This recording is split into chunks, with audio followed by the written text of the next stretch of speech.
You are listening to the Built to Grow podcast, delivering the knowledge in all things fitness business.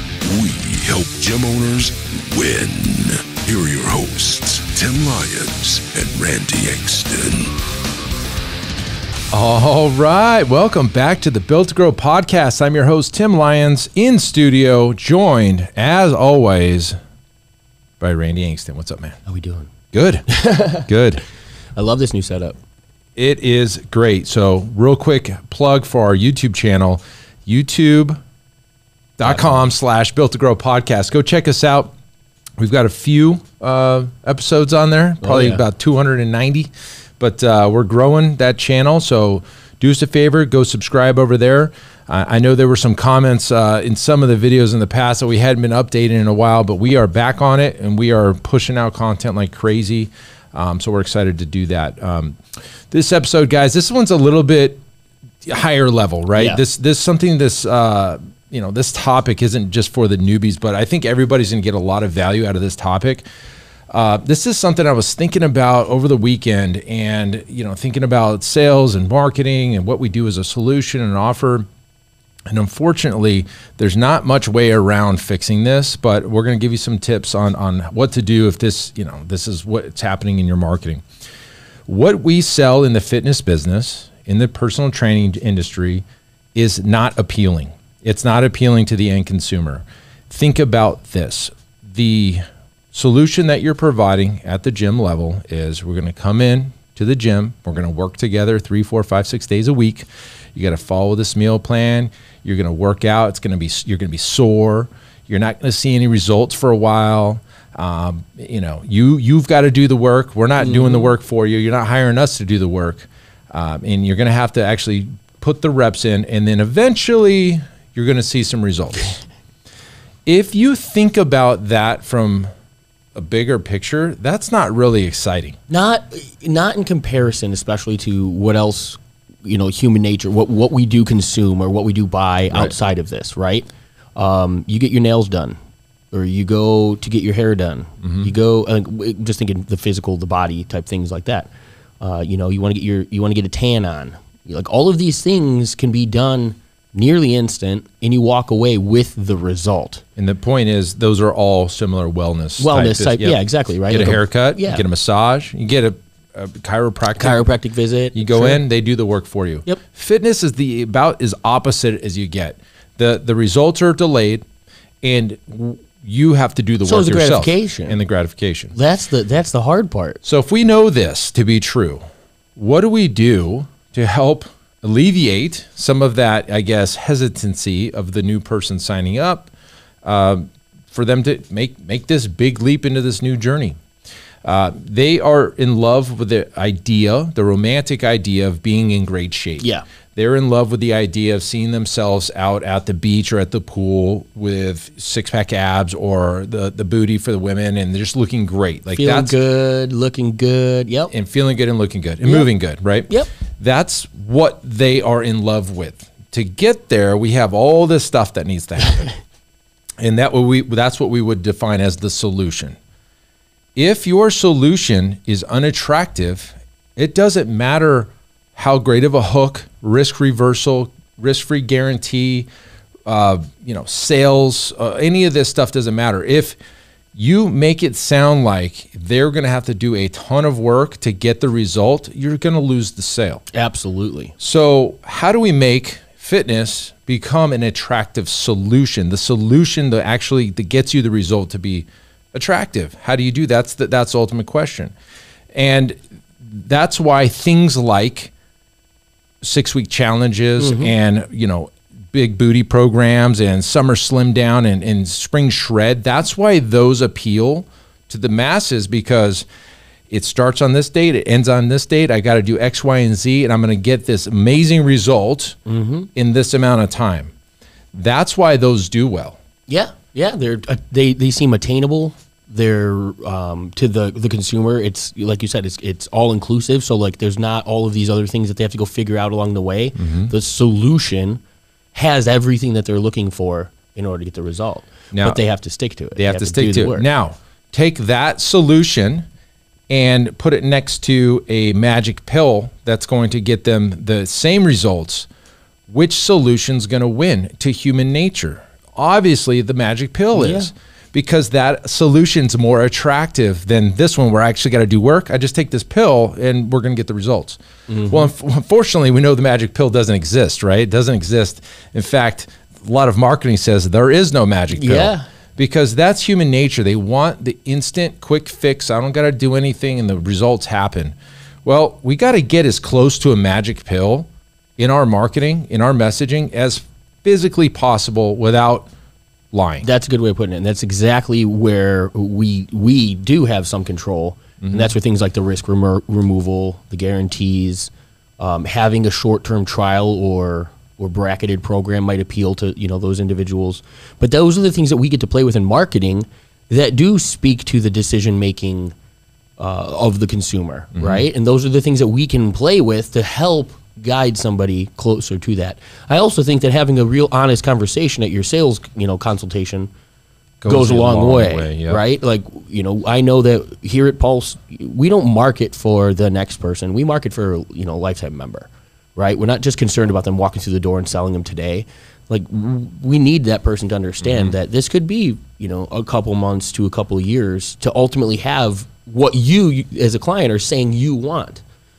That there's ethics and integrity, and like to be able to call a spade and break that down to the consumer, I think goes a long way. Because if the solution's always going to be somewhat unattractive, then let's make it understood, or let's make it why.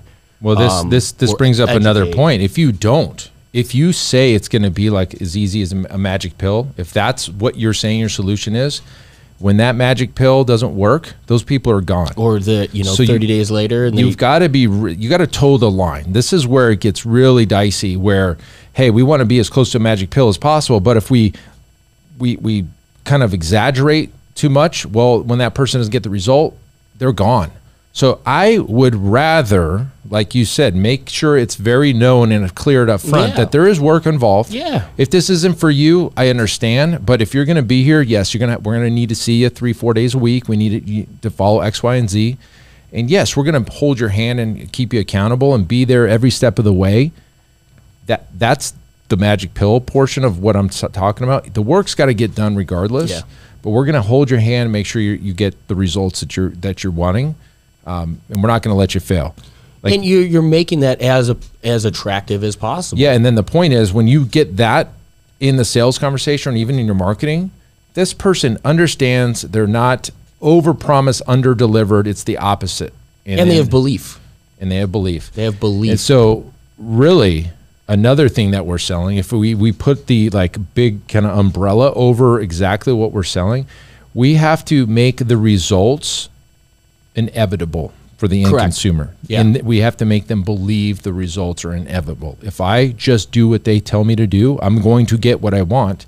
And yes, I'm clear up front, there is work involved, and that's how you overcome the unattractive solution of what fitness is. Boom.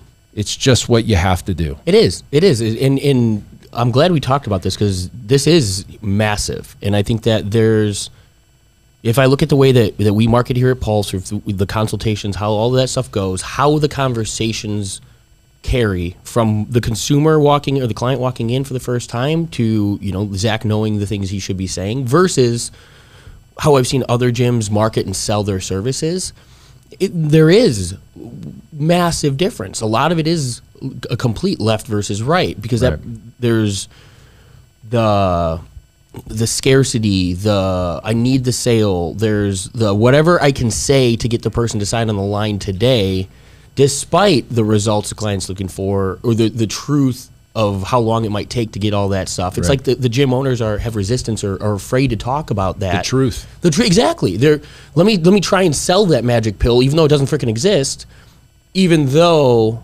the consumer really needs the truth, the honest, because the reason that they've probably failed with other gyms and other programs in the past that's exactly what they experienced. They've been sold a bill of goods. They were oversold. Yep. They didn't know, or they didn't stick to it, because what they were supposed to be doing wasn't, where their wasn't the path that they were led down. And so, of course, they failed in the past. But well, that's the tricky part, because within these programs out there in the world of the fitness industry, there's a lot of bad advice when it comes especially to the nutrition side. Correct. They deplete calories down to 15 or 12 or 1,000 calories a day. Like, I mean, even the HCG diet, where they restrict you down to 500 calories, that, yeah, you can see this trend where you're seeing results, but guess what happens in the long run? You're going to gain all that weight back plus more. That's what you're doing with your marketing when you sell these upfront challenge programs and you're selling them a bill of goods. Yeah, you're going to get results right now, and then they gain all the weight back. I've seen it. I see it all the time. Because you're not creating the change in the person. You're not creating the education and the habits and the healthy choices.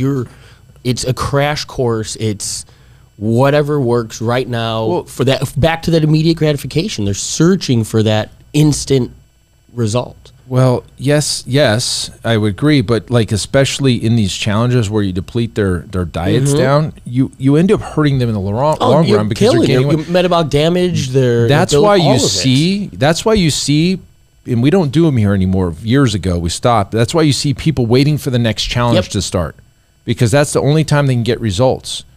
They can't get results over a lifetime until they're like on this crash course again.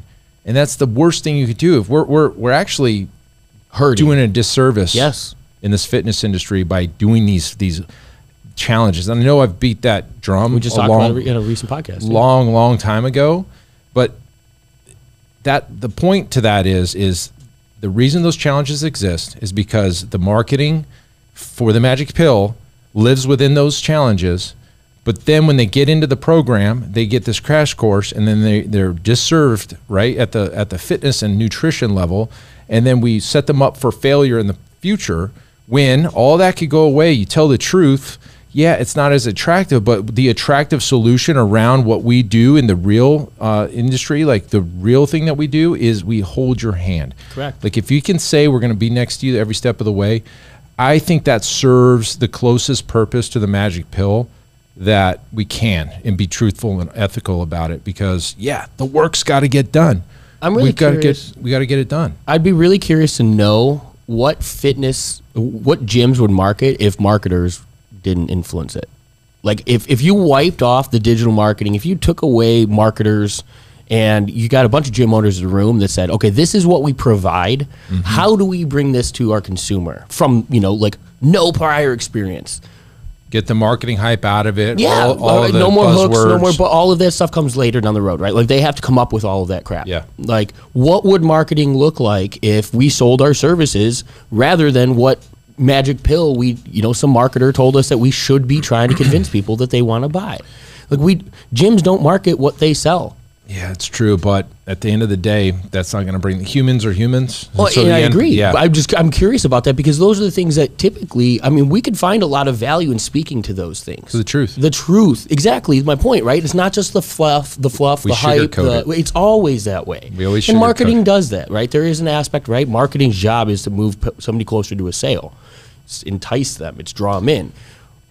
But do it with some integrity. Do it with some honesty. Do it with some... it's really hard to sit across from somebody who might be or is hyper emotional, extremely tied to the results that they want. Most of them really would truly, fight and die for it. They just don't know how, right? I'll tell you a quick, story about, I've been in the sales seat a bunch of times. And honestly, when I tell them the truth and I try to say that we aren't a good fit, they sell themselves. 100%. So I don't know, this is months ago. I had somebody that I drove over here for a consultation, and I was filling in for Zach. Must have been a Saturday or something. And when he got here, he's like, man, that took a lot longer than I thought. And I said, well, I guess I'll just make his name, Ryan. So Ryan, before we even get started, is this place even going to work out for you? Is it convenient? If this is too far for you, let's end this now. Let's not waste each other's time. Yeah.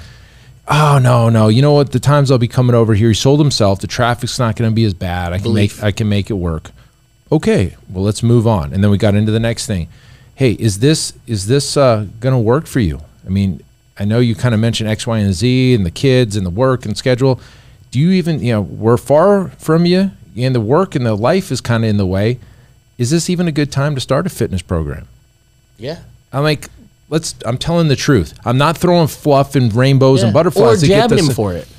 You know what I mean? Right. Or making him feel bad because he's not committed, or it is a drive or something like that. Yeah, hey, is this or not? You tell me. And I would, what was nice about it, we didn't need the sale, confidence in what we sold, and yeah, he signed up obviously. But all you did was the belief. All you just brought it back to the fact that you made him believe that if he does what the program says he should be doing, he's going to get the results that he says he wants. But and there's work involved. Well, and understanding that the work has to happen. But as long as you can get that person to believe that the even unattractive solution is a possibility, like it will work. If they believe that, they'll still buy, and that's where all the other things come into play: the risk removal and the hook and all the fun that comes with the marketing. Yeah. The hook, the challenge, the risk. Yeah, exactly. The unique mechanisms, the names, So there is a line that gym owners and I guess business owners need to toe. But if it's me, I want to make my unattractive solution seem as attainable as possible without lying. Yeah, without lying. That's the truth. And if we can do that, I think you're going to get a better client in the long run. There's going to be that understanding of like, when I come here, I've got to put the work in. They're going to be more bought in, all these things, versus, the magic pill. We'll put everything else in that bucket. And take it one step further for those gyms. If you're running a gym that's dependent upon these magic pill type programs, or the 6-week challenges, the 21-day challenge, and that is your only business that you're operating. Look at your business. The reason that I guarantee you're sitting there feel like it's a struggle, feel like it's hard. Why are these clients not staying with me? Why are these clients not getting results in the long term? Well, you're not selling them that. You're selling them a 30-day crash course in not eating and working your ass off. It's not sustainable. It's not related, Right. So, yeah, if you want to, I guess we'll take it from there. If you want to do better, if you want to serve the community better, like you said, right? We're doing our fellow humans, a disservice by leading them down this path of false belief. And you want to have that conversation and get real with people, this is your opportunity to do it. Change what you do, change what you sell. Make sure that you're bringing your best foot to the marketplace and that your marketing matches it. You're not just, and that's another thing. How many of you have gym memberships that if you sold those would be phenomenal, but you're over here trying to front end, sell somebody into a program and never get them to the long-term option. Yeah. So just be cautious about that. But right, that's it's all valid points. So this isn't talked about a lot. What we offer as a fitness business is an unattractive solution. So that's where the problem lies. If we know that to be true, how can we make it feel attainable and doable? And I can succeed when I sign up for this. And I think from at least our standpoint, the best thing that we could do is, we're going to let them know there's work involved and here's what we expect of you, but here's what we're going to make sure that we're going to give you to get those results.